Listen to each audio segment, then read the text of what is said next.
este libre acceso lo que hace es beneficiar a los investigadores, a los innovadores, a los empresarios, a los docentes, a los estudiantes, ¿verdad? A todos los profesionales que trabajan en las diferentes áreas de la ciencia, porque promueve el intercambio de conocimientos a nivel mundial y lo que permite es que todos tengamos acceso a cómo la ciencia va avanzando, a los diferentes descubrimientos, a las innovaciones. O sea, nos permite situarnos en qué momento del plano científico o social o tecnológico nos encontramos actualmente y es la base de partida para nuevas investigaciones.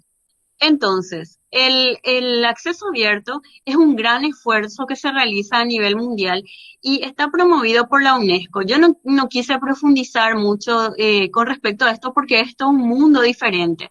Pero bueno, hay un programa muy interesante de UNESCO que está financiado por gobiernos como el de Colombia, Dinamarca, Noruega, ¿verdad? El Departamento de Estado de los Estados Unidos, que permite acceder a un portal de acceso abierto que tiene información de diferentes áreas, diferentes temáticas. Por ejemplo, ustedes pueden ingresar al portal de UNESCO de Open Access y acceder a publicaciones, trabajos, libros, videos de diferentes áreas. Por ejemplo, el área de las ciencias humanas, el área de las ciencias sociales, el área de las ingenierías, el área de las ciencias médicas. Inclusive hay un capítulo que es de Paraguay al que ustedes pueden acceder también. Ahora, ¿qué no es el Open Access? También es importante poder entender eso. ¿Qué no incluye el Open Access? No incluye a los derechos morales del autor, es decir, el autor siempre conserva el derecho a la integridad de su obra, al reconocimiento de su autoría, al reconocimiento de su trabajo. Ninguno de esos derechos del autor queda afectado porque la gente tiene acceso directo a su trabajo. Es más, por el contrario, en el sistema acceso abierto Open Access, es el autor el que conserva todos sus derechos sobre su trabajo, ¿verdad? Ahora, mucha gente dice, bueno, cuando publicas en una revista científica que es de pago, mucha gente mal entiende el tema de pagar por publicar. El derecho a publicar no se adquiere a cambio de un pago, sino por la calidad del trabajo. Y muchas revistas de Open Access que se encuentran actualmente activas en el mundo, ¿verdad? Publican sin coste para los autores, pero algunas revistas que son las más tradicionales o algunas de las más prestigiosas pueden solicitar ciertos pagos a los autores, pero en realidad no es que yo pago por publicar, sino ciertos cargos de los que les voy a explicar en este momento. El proceso de evaluación de un trabajo científico no experimenta ningún tipo de cambio o diferencia en función a que la publicación sea o no de Open Access. Siempre tiene que pasar por ese proceso de revisión y de arbitraje por pares. Entonces, ¿qué es lo que yo pago cuando pago una publicación en una revista científica? Ahí yo estoy hablando de los cargos de procesamiento del artículo. Y procesar un artículo científico genera ciertos costos. Entonces, ¿qué es lo que yo pago? Pago los procesos de selección, admisión o rechazo de los manuscritos. Eso genera un cargo administrativo, un gasto, ¿verdad? Los procesos de evaluación por pares, todas las actividades de edición, de revisión de estilo, de revisión de inglés, aunque muchas veces los costos de corrección de idiomas se pagan por separado, ¿verdad? Todo lo que es la marketación del artículo, la publicación en su formato digital o bien en su formato impreso, la gestión y mantenimiento de la plataforma de la revista, las actividades de promoción, difusión de los artículos, los descuentos para los autores de menos recursos, entre otras cosas. Para sobrevivir en el mundo académico, los científicos necesitan publicar el mayor número de artículos posible y preferentemente en revistas que sean de alto impacto y de prestigio. Entonces, para ello es necesario contentar a los editores y a los revisores de las revistas que se consideran como expertos en el campo. A veces eso es muy difícil. A nosotros nos ha pasado, por ejemplo, que un revisor nos pidió que agreguemos 9 artículos científicos de un mismo autor a nuestro trabajo. Que sospechamos que era él probablemente. Entonces eso es algo muy malo que está ocurriendo en el mundo científico, porque el científico necesita ser citado y cuando tiene la oportunidad de ser editor o de ser revisor, a veces presiona a las personas que están comenzando. En cuanto al tipo de cargo que realiza la revista, existen diferentes tipos de revistas. Esta es una clasificación general, ¿verdad? Están las publicaciones de acceso abierto, totalmente gratuitas para los lectores y los autores, que en este caso son lo que se llama el tipo más puro de revista de acceso abierto. ¿Por qué? Porque ni el lector ni el autor pagan por leer o publicar los trabajos, ¿verdad? Y los autores retienen todos los derechos de copyright sobre sus trabajos, cediendo derechos no exclusivos a la publicación de la revista, ¿verdad?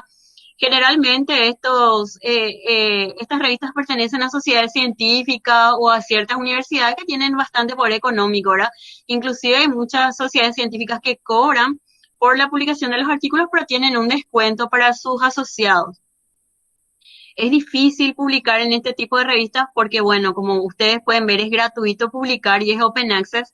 Entonces, por lo general, ellos aceptan trabajos científicos de alta calidad o con técnicas que son muy innovadoras y tardan mucho tiempo a veces en aceptar esos artículos científicos, ¿verdad?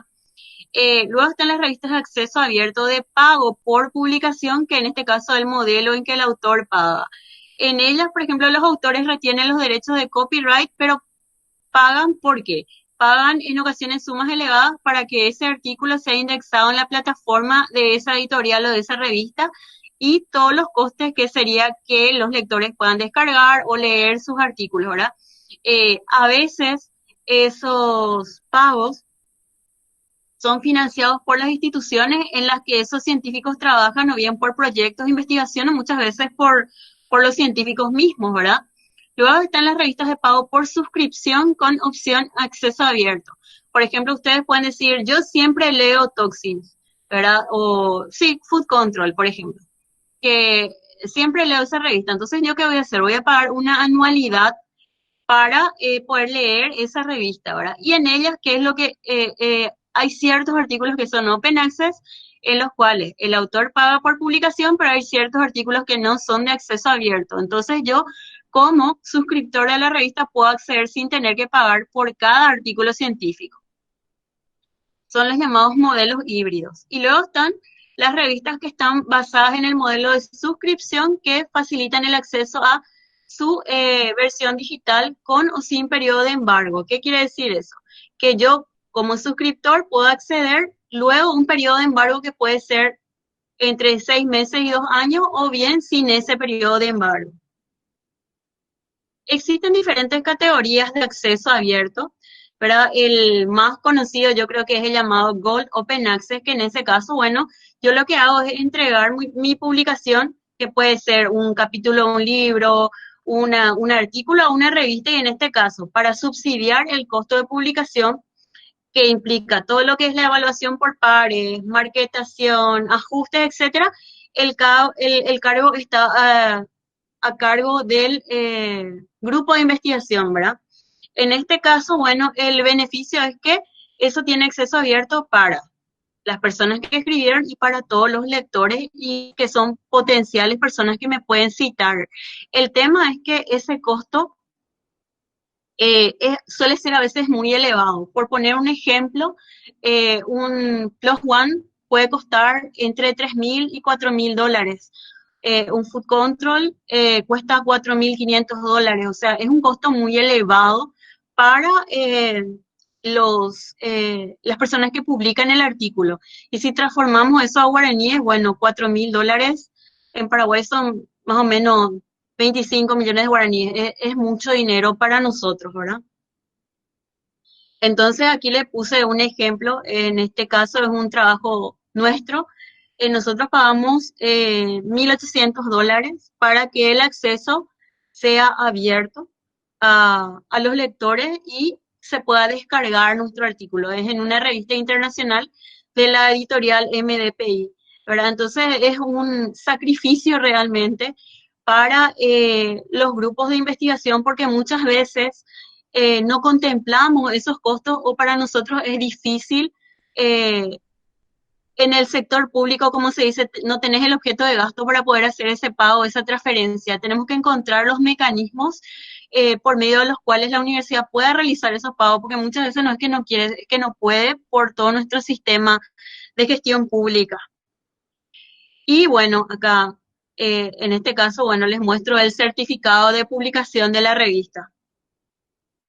Otra vía es la llamada Green Open Access, que en este caso, bueno, lo que ocurre es que se procede al autoarchivo del trabajo utilizando repositorios de la universidad o de otras instituciones reconocidas. ¿Qué yo hago? Yo escribo mi artículo científico, posteriormente lo remito a una revista, por ejemplo, yo remito mi trabajo a Food Control, pero yo no puedo pagar ese Open Access Gold de Food Control porque cuesta $4.500. Entonces yo digo, yo voy a optar por el Green Open Access. Y el Green Open Access lo que me permite es que mi artículo sea archivado en la base de datos de la biblioteca de la Universidad Nacional de Asunción, por ejemplo. Pero, ¿qué es lo que ocurre? A diferencia del Gold Open Access, los derechos de autor de estos artículos suelen pertenecer a la editorial, ¿verdad? Que en este caso, si yo envío a esa revista, sería a Elsevier o a una sociedad a la que esté afiliada. Y hay ciertas restricciones de cómo puedo utilizar ese trabajo. Yo, por ejemplo, no puedo levantar mi trabajo al ResearchGate, o yo no puedo levantar mi trabajo a Facebook, o yo no puedo compartir mi trabajo a LinkedIn o cualquier otra de esas plataformas porque yo estaría violando los derechos de la editorial, ¿verdad? Entonces la editorial me dice, vos podés levantar esta versión que es la versión de prueba del autor, pero no puedes levantar la versión final. O puedes remitir el artículo si es que te escriben por correo electrónico y te solicitan que remita ese artículo. Entonces yo les dejo el link de esta base de datos muy interesante en la que ustedes pueden poner el nombre de la publicación, el nombre de la editorial o bien el ISSN de la revista que es de su interés. Entonces les va a decir qué opciones de Open Access tiene esa revista, si tiene solo Gold, si tiene Green, si tiene White, etcétera. Hay diferentes categorías. Cuando hablamos del White Open Access, se trata, por ejemplo, de una base de datos que no tiene soporte, o sea, puede ser Facebook, ¿verdad? Hay muchos autores que actualmente están cargando sus trabajos en Facebook o ResearchGate, ¿verdad? Entonces, no es una base que esté soportada por una universidad o por una sociedad científica. Entonces, ¿cómo yo sé cuál es la opción que me da la revista? Cada revista, ¿verdad? Cuando hablamos del Green Open Access tiene una política que es diferente. Si yo no entiendo, porque a veces eso está oculto, no encuentro en qué parte de la revista está, yo puedo escribir un correo electrónico y consultar cuáles son las opciones, con qué derechos yo me quedo, cuáles son los que yo cedo a la editorial o bien cuánto tiempo dura el periodo de embargo. ¿Qué quiere decir periodo de embargo? ¿Cuánto tiempo cuánto tiempo ese artículo va a estar cerrado dentro de la editorial? Porque eso puede ser 15 días o puede ser 2 años. Entonces, eso es variable de acuerdo a cada publicación y es algo que yo puedo consultar y me van a responder sin ningún tipo de problema. Entonces, en realidad no existe tal cosa como pagar por publicar, porque esa barrera de entre publicar o no desaparece cuando yo tengo en cuenta esos umbrales de calidad y tengo que entender que lo que yo pago son ciertos cargos, que es el gasto administrativo que se genera por mi publicación. Ahora, con todo este boom del Open Access, apareció ahora el falso Open Access. ¿Y de qué hablamos ahí?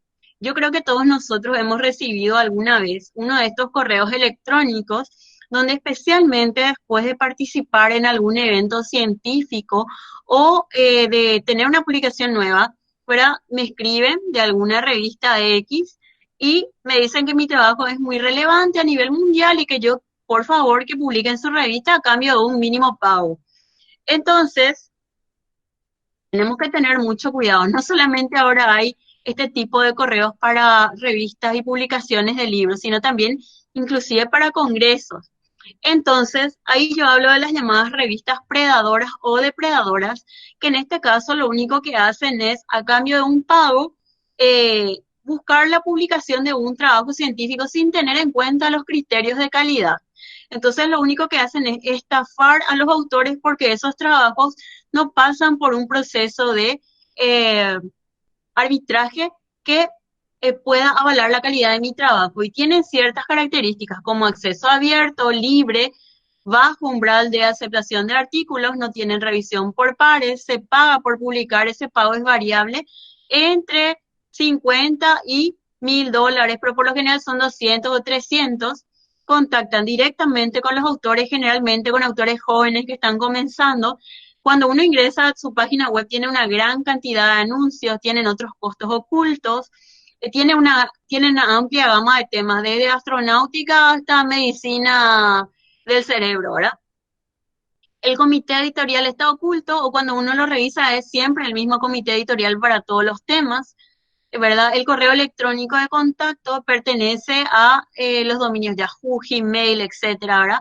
Entonces tienen esa serie de características. Entonces cuando yo estoy leyendo un artículo científico o recibo uno de estos correos, mejor dicho, y es de una revista desconocida en la que yo nunca leí, porque yo cuando trabajo en un área generalmente leo ciertas revistas de ciertos temas, tiene que llamarme la atención. Por lo general las revistas no contactan con los autores a no ser que sea algo de su interés, uno ya haya publicado para ellos o tenga cierta trayectoria científica.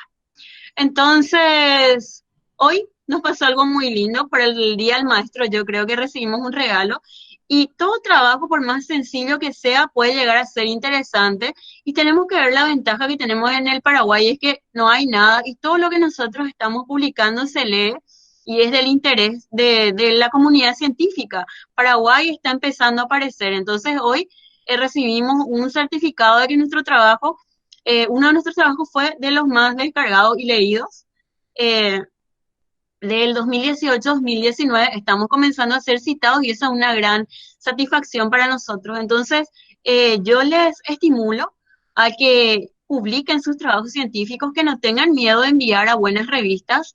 Por ejemplo, el Journal of Food Safety es gratuito para los autores, tiene un periodo de embargo de 6 meses.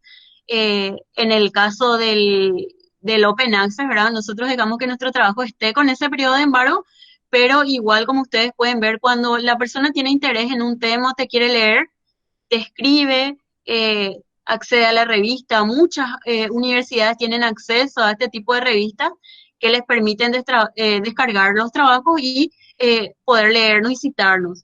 Entonces, muchísimas gracias por haber prestado atención a mi charla y quedo al pendiente al final para cualquier tipo de duda.